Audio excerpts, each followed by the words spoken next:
Hello दोस्तों, आप लोग कैसे हैं। मैं उम्मीद करता हूँ आप लोग अच्छे और मस्त होंगे। आज मैं आप लोगों को एक सत्य घटना पर आधारित हॉरर स्टोरी सुनाऊंगा। अगर आप लोग इस स्टोरी को पूरा सुनते हैं तो मुझे उम्मीद है आप लोगों के रोंगटे खड़े हो जाएंगे। और अगर आप अपने दोस्त के साथ हैं तो आप एकांत में चले जाइए, और अगर आप अपने रूम में हैं तो अपने रूम की लाइट ऑफ कर लीजिए और अपने कान में एयरफोन्स लगा लीजिए। चलिए बिना देरी के शुरू करते हैं आज की यह हॉरर स्टोरी। मेरा नाम राशि है। मैं मेरठ की रहने वाली हूँ। ये कहानी मेरी छोटी बहन श्वेता की है। मैं एक गरीब परिवार से हूँ। गरीब के कारण ज़्यादा पढ़ाई भी नहीं कर पाई। मैं एक कंपनी में जॉब करती हूँ। घर की हालात को देखते हुए श्वेता ने भी काम करने के लिए कहा। जिस कंपनी में मैं काम करती थी वहाँ अभी कोई वैकेंसी खाली नहीं थी। एक दिन पड़ोस वाली आंटी ने कहा, श्वेता तू कल मेरे साथ चलना, मेरी कंपनी में अभी जगह खाली है। श्वेता ने कहा, ठीक है आंटी, कल मैं आपके साथ चलूँगी। दूसरे दिन श्वेता और आंटी कंपनी जाने के लिए घर से निकल गए। दोनों पैदल वाले रास्ते से जा रहे थे।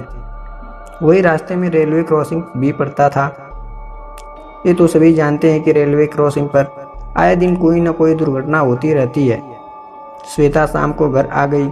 मैंने पूछा, जॉब मिल गई क्या? तो उसने जवाब में कहा, दीदी मुझे काम पसंद नहीं आया। मैंने कहा, कोई बात नहीं, अगर काम पसंद नहीं आया तो रहने दो, कोई दबाव भी नहीं है। तुम्हारे ऊपर अच्छा काम मिले तो कर लेना। फिर हम दोनों बहनें सो गए।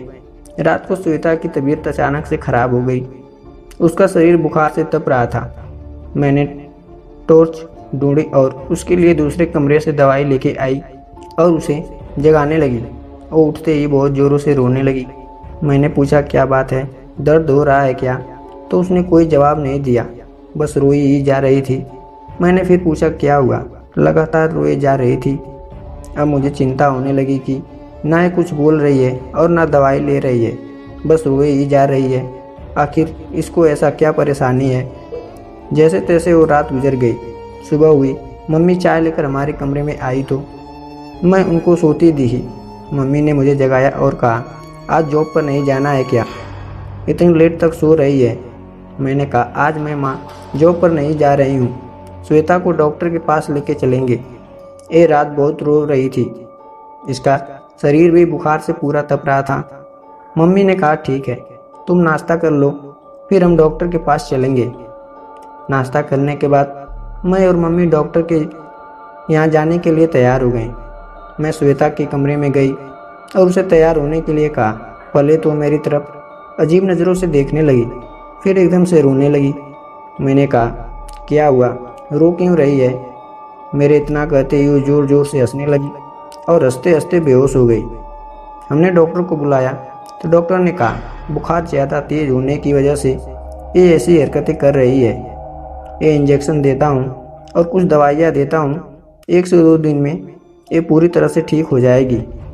इतना कहकर डॉक्टर वहाँ से चला गया। डॉक्टर के जाते ही हमारे घर में लोगों की भीड़ जमा हो गई। श्वेता सोई हुई थी। मैंने उसको दवाई देने के लिए उठाया। जैसे ही उठी और उठ के फिर से वही हरकतें करने लगी, कभी हंसने तो कभी रोने लगी।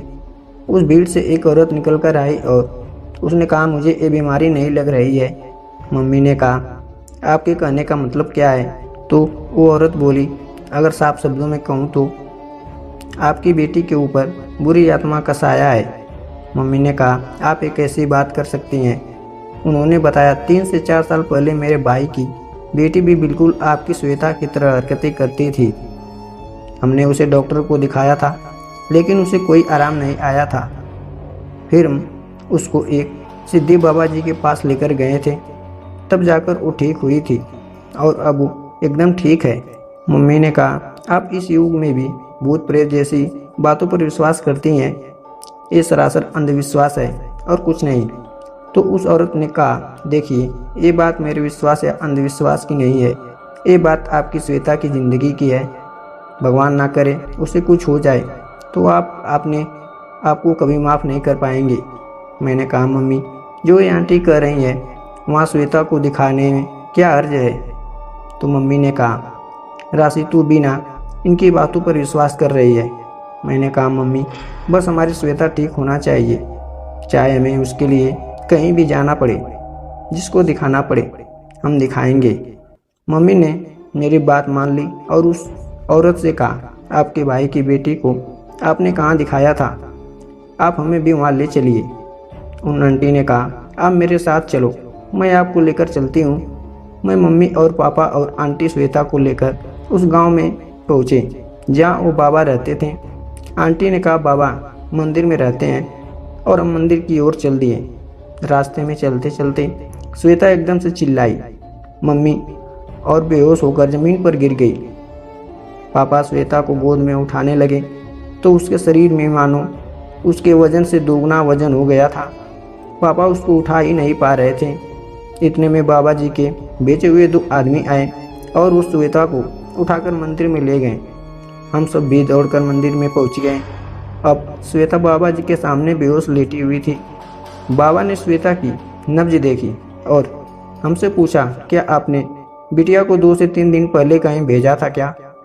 तो हमने बताया कि और तो कहीं नहीं, बस काम के सिलसिले में एक आंटी के साथ भेजा था। इस पर बाबा ने कहा, परेशानी वहीं से शुरू हुई है, लेकिन आप चिंता ना करें, बिटिया एकदम से ठीक हो जाएगी। और एक काला धागा दिया और कहा, इसको बिटिया के गले में बांध देना और जब तक पूरी तरह ठीक ना हो जाए इस गले में से ये धागा नहीं उतारना। हमने वो धागा श्वेता के गले में बांध दिया। धागा बांधते ही वो होश में आ गई और कहने लगी कि मुझे घर जाना है। फिर हम सब लोग घर आ गए। अब जो मैं आपको बताने जा रही हूँ उसे सुनकर आप हैरान हो जाएंगे या यकीन ही नहीं करेंगे। हम लोगों में से कोई ना कोई श्वेता के पास रहता, ज़्यादातर मैं ही रहती थी। अगर थोड़ी देर के लिए भी श्वेता के पास उठ जाती तो वो ज़ोर से चीखती चिल्लाती और बेहोश हो जाती। जब हम उसके पास जाते तो उसके गले में धागा नहीं होता। उस धागे को हम लोग ढूंढकर उसको पहनाते और उसे होश आ जाता था। कई दिनों तक धागा अपने आप ऐसे ही गले से निकल जाता था।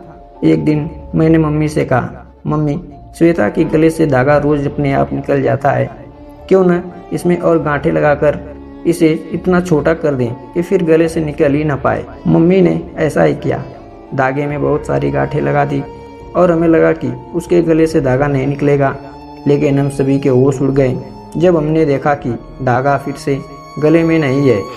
एक बार के लिए तो हमें लगा कि श्वेता ने ही गांठ खोलकर निकाल ली होगी, लेकिन जब धागे को ढूंढा तो देखा गांठें तो वैसी की वैसी है जैसे मम्मी ने लगाई थी।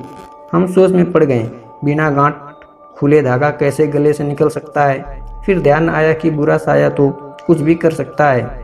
जब हम श्वेता के पास होते तो वो कहती, 2 डरावनी शक्ल की औरत सामने वाली छत पर बैठी रहती हैं और मुझसे कहती हैं, हम तुझे छोड़ेंगे नहीं। हमने ये सारी बातें बाबा जी को बताई। उन्होंने कहा कि जब उन बुरी शक्तियों में मेरे दिए हुए धागे को बार बार निकालना है, इसका मतलब है कि वो बहुत शक्तिशाली हैं और आपकी बेटी की जान को खतरा है। तो मम्मी ने कहा, बाबा आप इसका क्या उपाय, क्या हमारी श्वेता कभी ठीक नहीं होगी? तब बाबा ने बताया कि अब इसका एक ही इलाज है, अब बिटिया को बालाजी धाम लेकर जाएं, जो कि भूत प्रेत ग्रसित रोगियों के लिए ही जाना जाता है। वहाँ पर कोई बाबा या कोई और इंसान प्रेत ग्रसित रोगी को नहीं देखता, स्वयं बालाजी ही भूत प्रेत को मारकर भगा देते हैं। बाबा के कहने पर हम श्वेता को बालाजी लेकर गए। वहाँ लंबी लंबी कतारें लगी थी। हम सब कतार में खड़े हो गए। अचानक से ना जाने श्वेता को क्या हुआ, वो मंदिर की तरफ दौड़ पड़ी। उसके पीछे हम भी दौड़ने लगे। जैसे हम उसके पीछे दौड़ रहे थे तभी रास्ते में हमें एक व्यक्ति मिला और उसने कहा, उसके पीछे आप लोग मत दौड़िए, उसको प्रेत आत्माओं ने अपने कब्जे में किया है, इसलिए वो ऐसा भाग रही है। उसके अंदर बैठी आत्मा को श्री बालाजी मार मार कर भगाएंगे। समझ लीजिए आपकी बेटी बिल्कुल ठीक हो जाएगी। बालाजी जाने के बाद ही श्वेता ठीक हुई और अब वो एकदम ठीक है और एक बहुत ही अच्छी कंपनी में जॉब मिल गई। एक बार को तो मुझे ये लगा था कि हमारी श्वेता अब कभी ठीक नहीं हो पाएगी, लेकिन मैं ये भूल गई थी कि इस दुनिया में भी हर समस्या का समाधान और हल होता है। तो दोस्तों, इस कहानी को यहीं समाप्त करते हैं। और यह इंटरेस्टिंग कहानी आपको कैसी लगी, यह कहानी आपको पसंद आई हो तो वीडियो को लाइक, चैनल को सब्सक्राइब जरूर करें। तो चलिए मिलते हैं कैसी इन कई इन सुनी स्टोरी के साथ नेक्स्ट वीडियो में। तब तक के लिए आप सभी का धन्यवाद।